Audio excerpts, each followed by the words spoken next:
નમસ્કાર દર્શક મિત્રો, હું આપની સાથે છું રાખી અંજારિયા. સ્વાગત છે આપનું કચ્છ ટીવી ન્યૂઝમાં. તો દર્શક મિત્રો, જોઈએ આજના સમાચારો વિસ્તારથી. ભચાઉથી ગાંધીધામ આવતા નેશનલ હાઈવે પર પડાણા રામદેવ પીર મંદિર પાસે અકસ્માત સર્જાયો હતો. કોઈ અજાણ્યા વાહનના ચાલકે પૂર ઝડપે ગાડી ચલાવી બાઇકને ટક્કર મારી હતી, જેમાં બાઇક પર સવાર બંને યુવાન રોડ પર પટકાયા હતા, જેમાં ચકો ઉર્ફે રોહિતને ગંભીર ઇજાઓ થતા મોત થયું હતું, જ્યારે પાછળ બેઠેલા ફરિયાદીના દીકરા શંકરને પગમાં ગંભીર ઇજાઓ થઈ હતી. બનાવ અંગે શંકરની માતાએ ગાંધીધામ બી ડિવિઝન પોલીસમાં અજાણ્યા વાહન ચાલક સામે ગુનો દાખલ કરાવ્યો છે, જે બાદ પોલીસે તપાસ હાથ ધરી છે. પશ્ચિમ કચ્છમાં દારૂ અને જુગારની વધી રહેલી બદી પર એસએમસીએ સપાટો બોલાવવાનું જારી રાખતા એક મહિનામાં દારૂનો બીજો ગણનાપાત્ર કેસ શોધ્યો છે. એક મહિના પહેલા માંડવી તાલુકાના ત્રગડી ગામે કટિંગ થતું હતું, ત્યારે દરોડો પાડી 84 લાખનો શરાબ ઝડપી લેવામાં આવ્યો હતો, જે બાદ ભુજ તાલુકાના કેરા ગામે કટિંગ વખતે દરોડો પાડી 1 કરોડ 28 લાખનો દારૂ પકડી લેવામાં આવ્યો હતો. આટલી મોટી માત્રામાં એસએમસીએ કેસ શોધ્યો હોય તેવો પશ્ચિમ કચ્છનો પહેલો કિસ્સો છે. ગાંધીનગરથી આવેલી સ્ટેટ મોનિટરિંગ સેલની ટીમે દરોડાની કામગીરી કરી હતી. કેરા ગામે જડેશ્વર મહાદેવ મંદિર નજીક અવાવરૂ સરકારી જગ્યામાં દરોડો પાડી દારૂના કટિંગની પ્રવૃત્તિ ખુલ્લી પાડી હતી. કુખ્યાત બુટલેગર કેરાના અનોપસિંહ અભયસિંહ રાઠોડે રાજસ્થાનથી દારૂ ભરેલું ટેન્કર મંગાવ્યું હતું. આ ટેન્કરમાં દારૂ કાઢી બોલેરો અને ટેમ્પોમાં ભરવામાં આવતો હતો. પોલીસે દરોડો પાડી ટેન્કરમાંથી બોલેરોમાં દારૂ ભરવા આવેલા કેરાના ગોપાલસિંહ બનેસિંહ વાઘેલા, ટાટા મિની ટ્રકમાં દારૂ લેવા આવેલા આદિપુરના શિવરાજ વિરમભાઈ ગઢવી, ટેન્કરમાંથી દારૂ ખાલી કરાવનાર પાનધ્રો નવાનગરનો ગોપાલ કેસાજી રાજગોર તેમજ દારૂની પેટીઓ સ્થળાંતર કરતા 13 મજૂરોને પકડી લેવાયા હતા.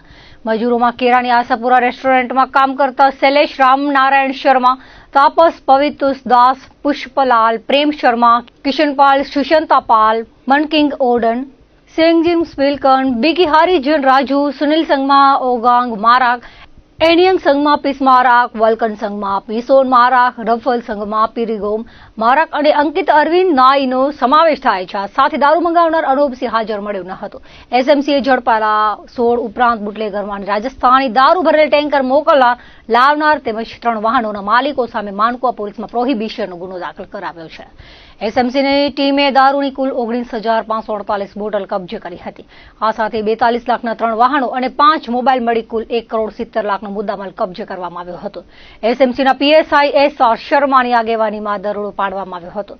માનકુવા પોલીસ મથકે ગુનો દાખલ થતા તેની ક્રોસ તપાસ માધાપર પીઆઈ ડીએમ ઝાલાને સોંપવામાં આવી છે. તો બીજી તરફ એલસીબીને દારૂ ભરેલી કાર મળી આવી હતી. ભુજમાં માંડવી ઓક્ટ્રોય પાસે આવેલ ક્ષેત્રપાળ સ્ક્વેર 2 બિલ્ડિંગની પાર્કિંગમાં રહેલી અલ્ટો ગાડીમાં દારૂની 312 બોટલ મળી આવી હતી, જેની કિંમત 3,64,800 રૂપિયા આંકવામાં આવી છે. પોલીસને માત્ર દારૂ ભરેલી ગાડી મળી છે. આ ગાડી કોણ અહીં મૂકી ગયું તે સહિતની કોઈ વિગતો સામે આવી નથી. એ ડિવિઝન પોલીસમાં ગુનો દાખલ કરાવાયો હતો, જેની ક્રોસ તપાસ માનકુવા પીઆઈને સોંપવામાં આવી છે. ચોમાસાના વિધિવત આગમનની છડી પોકારતા આદ્રા નક્ષત્રના પ્રારંભે કચ્છમાં શુકનવંતી મેઘવર્ષા થતા કચ્છજનોમાં 16 આની ચોમાસું રહેવાની આશા બંધાઈ છે. ગઈકાલે દિવસભરમાં ધાબળીયો માહોલ વચ્ચે છૂટાછવાયા ઝરમર વરસાદ બાદ રાત્રે પૂર્વ કચ્છના ગાંધીધામમાં ધીંગી મેઘમહેર વરસી હતી. તો અંજાર શહેર અને ગ્રામ્ય વિસ્તારોમાં ગત રાત્રે ડરામણા વીજળીના કડાકા ભડાકા વચ્ચે ઝરમર વરસાદ થયો હતો. આજે સવારથી જ કચ્છના મોટાભાગના વિસ્તારોમાં વાદળછાયું વાતાવરણ જોવા મળ્યું હતું. જિલ્લા મથક ભુજ ઉપરાંત આસપાસના માધાપર, ભુજોડી, કુકમા, નોખાણીયા, ઢોરી, કુનરિયા, લોરિયા, સુમરાસર, મિર્જાપર, સુખપર સહિતના ગ્રામ્ય વિસ્તારોમાં સવારથી ઝરમર કે ઝાપટા સ્વરૂપે વરસાદ નોંધાયો હતો. હવામાં ભેજના ઊંચા પ્રમાણથી બફારાથી લોકો પરેશાન થયા હતા. વહેલી પરોઢે વાગડ, ભચાઉ શહેર અને આસપાસના ગામડાઓમાં ઝરમર વરસાદ થયો હતો. મુન્દ્રા પંથકમાં પણ ધાબળિયા માહોલ વચ્ચે ઝરમર અને ઝાપટા સ્વરૂપે વરસાદ થયો હતો. આજે સવારથી મુન્દ્રા, ભુજ, માંડવી અને અંજાર તાલુકામાં વરસાદ નોંધાયો છે. મુન્દ્રામાં 1 ઇંચથી 1.25 ઇંચ વરસાદ થયો છે. વાગડ વિસ્તારના મુખ્ય મથક રાપર શહેર તથા આસપાસના ગ્રામ્ય વિસ્તારોમાં આજે સવારથી ઝરમર વરસાદ વરસ્યો હતો. બપોર બાદ ગાજવીજ સાથે વરસાદના ઝાપટા વરસ્યા હતા, જેના લીધે શહેરની બજારમાંથી પાણી વહી નીકળ્યા હતા. વરસાદના લીધે ચોમાસુ પાકનું વાવેતર કરવામાં આવ્યું છે, તેના માટે ફાયદાકારક છે. વરસાદી ઝાપટાના લીધે વાતાવરણમાં ઠંડક પ્રસરી ગઈ હતી. હવામાન વિભાગે આજે કચ્છમાં હળવાથી મધ્યમ વરસાદની આગાહી કરી છે. સાથે જ આ સપ્તાહ દરમિયાન વરસાદી વાતાવરણ યથાવત રહેવાની આગાહી સાપ્તાહિક વર્તારામાં કરી છે. આદ્રા નક્ષત્રના પ્રારંભે થયેલ શુકનવંતી મેઘવર્ષાના પગલે મુન્દ્રા તાલુકાના મધ્યમ સિંચાઈ યોજનાના કારાગોગા ડેમ ઓવરફ્લો થયો છે. ગઈકાલે રાત્રિ દરમિયાન મુન્દ્રા પંથકમાં થયેલા 2 ઇંચ જેટલા વરસાદના પગલે ડેમમાં નવા નીરની આવક થઈ હતી. મુન્દ્રા તાલુકાના બરાયા, બોરાણા અને ધ્રબ ગામોને એલર્ટ કરવામાં આવ્યા છે. કચ્છ જિલ્લાની 129 ગ્રામ પંચાયતોની સામાન્ય વિભાજન, મધ્યસત્ર અને પેટા ચૂંટણી માટે ગઈકાલે મતદાન થયું હતું. સાંજે 6 વાગ્યા બાદ મતદાન પૂર્ણ થતા ઉમેદવારોની ઉપસ્થિતિમાં મતપેટીઓને સીલ કરવામાં આવી હતી. ત્યારબાદ તમામ મતપેટીઓને ચુસ્ત સુરક્ષા બંદોબસ્ત સાથે સ્ટ્રોંગ રૂમમાં મૂકવામાં આવ્યા છે. આગામી 25મી જૂન બુધવારના મતગણતરી હાથ ધરાશે ત્યારે સ્પષ્ટ થશે કે મતદારોએ કોના ઉપર સરપંચ પદનો કળશ ઢોળ્યો છે. વાંડીના દરિયાકાંઠે સાંસદ યોગ ઉત્સવની ઉજવણી કરવામાં આવી હતી. યોગ દિનની પ્રેરણા અને પ્રસાર વડાપ્રધાન નરેન્દ્ર મોદીએ કર્યો છે, જેનું અનુસરણ વિશ્વભરમાં થાય છે. માંડવી બીચ પર સાંસદ વિનોદ ચાવડા દ્વારા યોગ ઉત્સવ ઉજવવામાં આવ્યો હતો. જીવન યોગનું મહત્વ સમજાવવા કચ્છ લોકસભા સમાજ નવનિર્માણ ટ્રસ્ટ તેમજ સાંસદ દ્વારા કાર્યક્રમનું આયોજન કરાયું હતું. દર વર્ષે અહીં યોગ ઉત્સવનું આયોજન થઈ રહ્યું છે. યોગા ટ્રેનર દ્વારા લોકોને યોગ કરાવવામાં આવ્યા હતા. આ યોગ ઉત્સવમાં સાંસદ વિનોદ ચાવડા, માંડવીના ધારાસભ્ય અનિરુદ્ધ દવે, કચ્છ ભાજપના પ્રમુખ દેવજીભાઈ વરચંદ સહિતના આગેવાનો, શહેરીજનો તેમજ યુવાનો મોટી સંખ્યામાં જોડાયા હતા. આંતરરાષ્ટ્રીય યોગ દિવસની ઉજવણી સમગ્ર વિશ્વની અંદર અને આપણા દેશની અંદર થઈ રહી છે. દેશના વડાપ્રધાન શ્રી નરેન્દ્ર મોદી સાહેબે આ યોગનો સંદેશો આખા વિશ્વને આપ્યો. સંયુક્ત રાષ્ટ્રના માધ્યમથી આજે અનેક દેશો આ યોગની અંદર આજે જોડાણા છે. 11મો આંતરરાષ્ટ્રીય યોગ દિવસ આજે જ્યારે આપણે ઉજવી રહ્યા છીએ અને જેના ભાગરૂપે આજે કચ્છના માંડવી બીચ ઉપર દરિયાઈ વાતાવરણની અંદર ભવ્ય યોગ દિવસની ઉજવણી કરી હતી.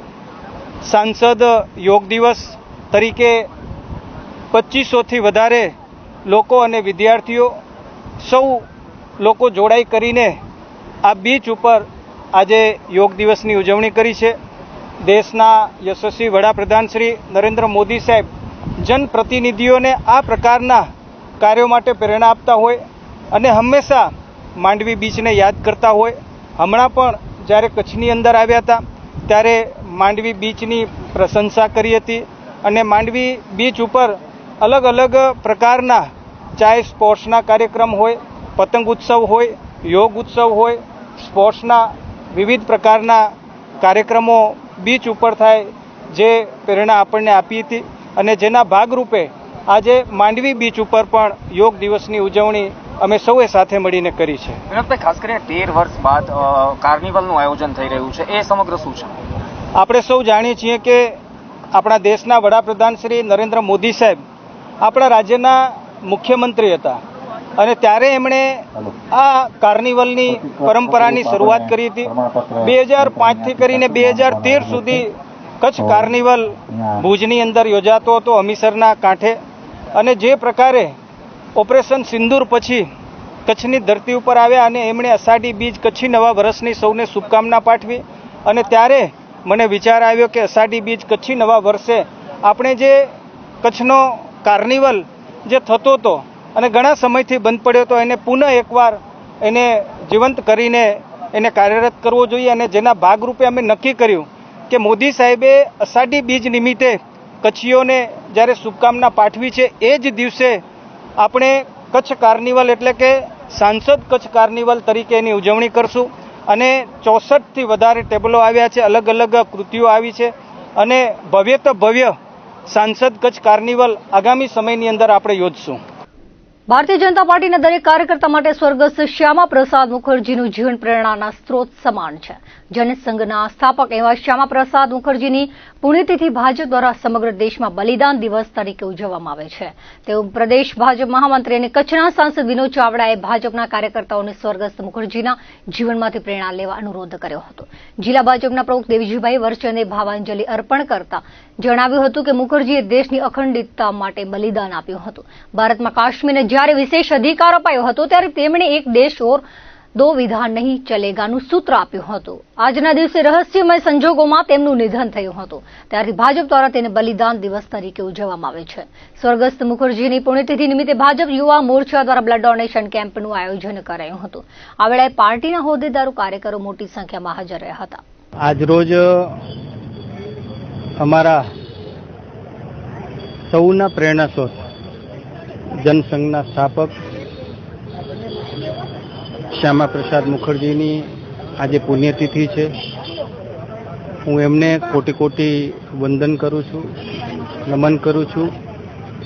આજે અમે ભારતીય જનતા પાર્ટી દ્વારા સમગ્ર દેશની અંદર આ દિવસને બલિદાન દિવસ તરીકે પણ અમે સૌ મનાવીએ છીએ. આજે કચ્છની અંદર અમે સૌ લોકો સાથે મળી કરીને શ્યામાપ્રસાદ મુખર્જીની પ્રતિમાને પુષ્પાંજલિ આપી. અમારા યુવા મોરચા દ્વારા બ્લડ ડોનેશનનો પણ કાર્યક્રમ યોજવામાં આવ્યો હતો. અમારા સૌ માટે તેમનું જીવન એક પ્રેરણા સ્ત્રોત છે. સૌ કાર્યકર્તાઓને એક કાર્યકર્તા તરીકે એમના જીવનમાંથી અનેક પ્રેરણા લઈ કરીને કાર્ય કરવાની પ્રેરણા આપે છે. આજના દિવસે હું એમને ખૂબ જ કોટી કોટી મારા વંદન કરું છું. આજે ભારતીય જનતા પાર્ટી પૂર્વ જનસંઘના સ્થાપકોમાંના અમારા ડૉક્ટર શ્યામાપ્રસાદ મુખર્જીના બલિદાન દિવસ નિમિત્તે આજે સૌએ ભારતીય જનતા પાર્ટીના સૌ કાર્યકર્તા, અમારા પ્રદેશ ભાજપના મહામંત્રી અને લોકપ્રિય સાંસદ શ્રી વિનોદભાઈ ચાવડાજી, જિલ્લાના બંને મહામંત્રીશ્રીઓ દિલીપભાઈ, નરેન્દ્રભાઈ, રાહુલભાઈ ઉપપ્રમુખ, સૌ કાર્યકર્તાઓ આજે એમને બલિદાન દિવસ નિમિત્તે એમને પુષ્પાંજલિ અર્પી છે. આપણે ધ્યાનમાં છે કે આ દેશ માટે પોતાનું બલિદાન ડૉક્ટર શ્યામાપ્રસાદ મુખર્જીએ કાશ્મીરમાં જે તે વખતે આઝાદી પછી જે પ્રકારે એને વિશેષ સત્તાઓ આપવામાં આવી હતી કાશ્મીરને, આખા દેશમાં એક જ પ્રકારનો કાયદો લાગુ પડે પણ કાશ્મીરમાં અલગ પ્રકારનો કાયદો લાગુ પડે અને ત્યાં જવું માટે પરમિટ લેવી પડે. એક દેશ દો વિધાન, નહીં ચલેગા નહીં ચલેગા એ નારા સાથે એ શ્યામાપ્રસાદ મુખર્જી અને એમની સાથેના એ રાષ્ટ્રભક્ત લોકોએ, જનસંઘના લોકોએ એ સત્યાગ્રહ કર્યો અને એમાં એની ધરપકડ કરવામાં આવી અને રહસ્યમય સંજોગોમાં આજના જ દિવસે એમની ત્યાં એમનું દેહાંત થયું. એ કાશ્મીરની અખંડતા માટે, દેશની અખંડતા માટે એમણે પોતે પોતાનું બલિદાન આપ્યું. બલિદાન નિમિત્તે આજે સૌ કાર્યકર્તાઓ એમને શ્રદ્ધાસુમન અર્પણ કર્યા છે. અષાઢી બીજ એટલે કચ્છનું નવું વર્ષ. આ વર્ષે કચ્છમાં અષાઢી બીજની ઉજવણીમાં વધુ 100 પાન ઉમેરાયું છે. કચ્છના સાંસદ વિનોદ ચાવડાના સમાજ નવનિર્માણ ટ્રસ્ટ અને લોકસભા પરિવારના ઉપક્રમે કાર્નિવાલનું આયોજન કરાયું છે. અષાઢી બીજના સાંજે ભુજના હમીરસર કાંઠે કચ્છ કાર્નિવાલ યોજાશે, જેમાં કચ્છની અનેક સંસ્થાઓ દ્વારા ભાતીગળ સંસ્કૃતિની ઝલક જોવા મળે તેવી કૃતિઓ રજૂ કરવામાં આવશે. અગાઉ કચ્છમાં રણોત્સવના પ્રારંભ પહેલા કચ્છ કાર્નિવાલનું આયોજન કરવામાં આવતું હતું, પરંતુ છેલ્લા થોડા સમયથી તે બંધ થયું હતું.